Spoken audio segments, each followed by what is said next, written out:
Si vous aimez le football, cliquez maintenant sur le bouton « S'abonner ». Le Maroc vient à bout de l'Espagne et atteint l'écart pour la première fois.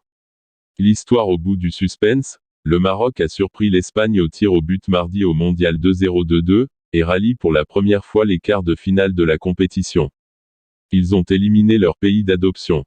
D'une panenka somptueuse, Achraf Hakimi, qui est né et a grandi dans la banlieue sud de Madrid, a conclu la superbe performance du gardien Yacine Bounou, qui joue depuis 10 ans en Espagne et qui a été infranchissable pendant la séance des tirs au but.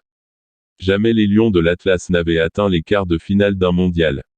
Avant lundi, leur meilleur résultat dans la compétition reine du football remontait à 1986, lorsqu'il avait atteint les huitièmes. Dernière sélection africaine encore en lice, le Maroc aura l'occasion de rejoindre le dernier carré samedi, 16h contre le Portugal ou la Suisse, qui s'affrontent mardi dans la soirée, 20h. Au stade Education City de Doha, l'opposition de style tant attendue a bien eu lieu entre l'Espagne, son jeu de passe courte, et le Maroc, ses contres et ses victoires fondées sur une excellente défense, la meilleure du tournoi, un seul but encaissé.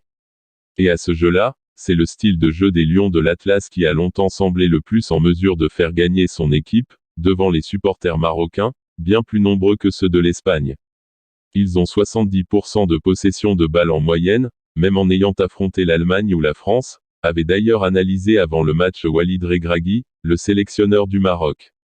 La possession, ils vont l'avoir, il faut qu'on l'accepte. Mais le Japon a gagné contre l'Espagne, 2-1, avec 17% de possession, et a gagné avec 20% de possession contre l'Allemagne, 2-1.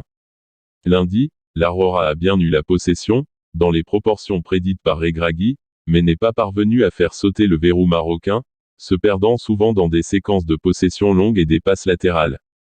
Pire, l'Espagne n'a cadré que 2 frappes, une de moins que les Marocains, avant la séance de tir au but, loterie qu'elle aurait bien souhaité éviter. L'Espagne pourtant préparée, pour l'Aurora, l'histoire se répète. Les champions du monde 2010 avaient déjà été sortis par une équipe à leur portée, la Russie, en huitième de finale lors du mondial 2-0-1-8, au tir au but. Le sélectionneur espagnol Luis Enrique avait pourtant prévu ce cas de figure en demandant à ses joueurs de se préparer à l'exercice.